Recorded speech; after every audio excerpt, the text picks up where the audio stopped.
All right, so let's get right into this.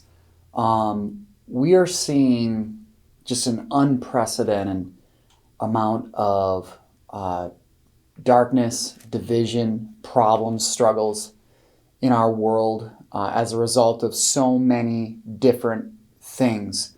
No matter who you are or what your opinions are about everything that's happening in our world, you would have to admit that it seems so complicated.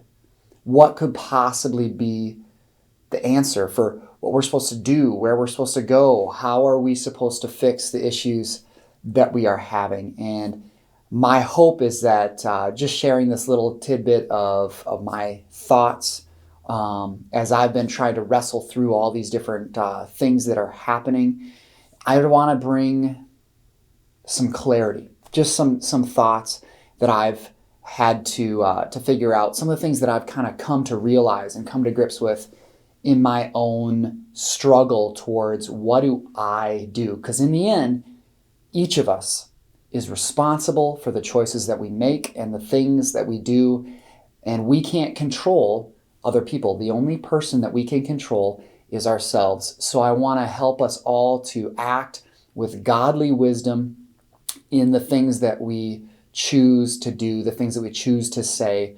As I see all of the unrest that's happening, and yes, these things are bad, in the darkest times, the gospel shines the brightest. When things are the darkest they can be, the gospel will shine the brightest that it can be.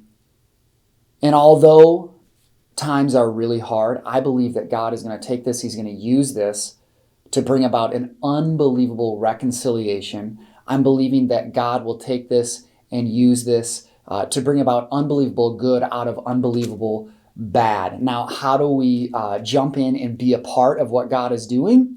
Well, I think the first step is to get out and listen with love. I want to read a passage that everybody knows, but that maybe not in this context when it comes to listening. It's 1 Corinthians 13, verses 4 through 7. Everybody's heard this at some wedding somewhere, but listen to this. If we get out and listen with love, well, what is love? Well, there's a lot of different definitions, but Paul gives all these characteristics of love in 1 Corinthians 13, 4. Listen to this.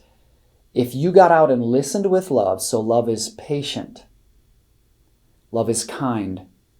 It's not jealous or boastful or proud or rude.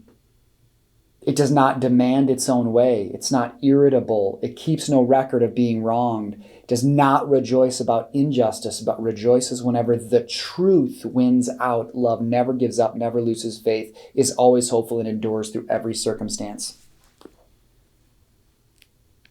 If you call yourself a Christian, this is your opportunity to get out, shine bright, and allow God to use you in such a powerful way.